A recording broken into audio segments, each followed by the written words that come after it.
പെട്ടെന്ന് ചെയ്യണമെന്നാണ് പറയുന്നത്. ഒന്നും ആയിട്ടില്ല, പൈസ ഒന്നും ആയിട്ടില്ല, എന്ത് ചെയ്യണം എന്നറിയില്ല. അവർക്കും വേണ്ടിയുള്ള ഇതാണ് പറയുന്നത്. ആരെങ്കിലും എന്തെങ്കിലും സഹായിക്കണം.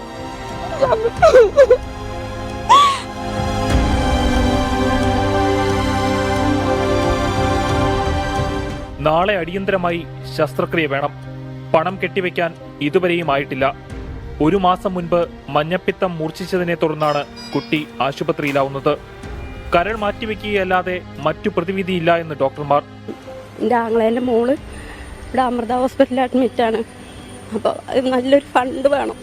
കുട്ടിക്ക് മഞ്ഞപ്പിത്തം ബാധിച്ച് കരൾ പോയിട്ടുണ്ടെന്നാണ് ഡോക്ടർമാർ പറഞ്ഞത്. എത്രയും പെട്ടെന്ന് തന്നെ അത് ഓപ്പറേഷൻ ചെയ്തിട്ടില്ല എന്നുണ്ടെങ്കിൽ കുട്ടി ഡെത്താവും എന്നുള്ളതാണ് പറഞ്ഞത്. സഹായിക്കണം, ഇത്ര എനിക്ക് പറയാനുള്ളൂ. മലപ്പുറം തിരുവാലി സ്വദേശിയായ വിപിന്റെ ഇളയ മകളാണ് തൃഷ്ണ. റബ്ബർ ടാപ്പിംഗ് തൊഴിലാളിയായ അച്ഛന്റെ ഏക വരുമാനത്തിൽ വാടക വീട്ടിലാണ് ഈ 4 അംഗ കുടുംബം കഴിഞ്ഞിരുന്നത്. അപ്രതീക്ഷിതമായി വന്ന രോഗത്തെ എങ്ങനെ അതിജീവിക്കണമെന്ന് അറിയാതെ പകച്ചു നിൽക്കുകയാണ്.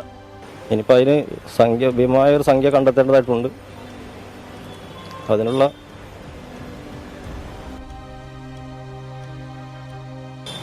അതിനുള്ള തയ്യാറെടുപ്പിലാണ് എല്ലാവരും. പനിയാണെന്നുള്ളത് അങ്ങനെ മഞ്ഞപ്പിത്താണെന്നുള്ളത് മാത്രമേ അറിയണ്ടാവുള്ളൂ. പിന്നുള്ളതൊന്നും ഓർമ്മയും കാര്യങ്ങളൊന്നും ഇല്ലാതെയായിട്ട്. പിന്നെ മകൾക്ക് സ്വന്തം കരൾ നൽകാൻ തയ്യാറായി അമ്മയും ആശുപത്രിയിൽ അഡ്മിറ്റാണ്. 18 ലക്ഷം രൂപയോളം ആവശ്യമുണ്ട്. തുച്ഛമായ തുക മാത്രമേ കൈവശമുള്ളൂ. തൃഷ്ണയ്ക്ക് വേണ്ടി ഒരു നാടാകെ ഒന്നിച്ചു നിൽക്കുന്നു. MLA-യുടെയും മറ്റ് ജനപ്രതിനിധികളുടെയും നേതൃത്വത്തിൽ ചികിത്സാ സഹായ സമിതി രൂപീകരിച്ചിട്ടുണ്ട്. ചെറിയ സമയം കൊണ്ട് ഇത്രയധികം പണം കണ്ടെത്തുകയാണ് പ്രധാന വെല്ലുവിളി.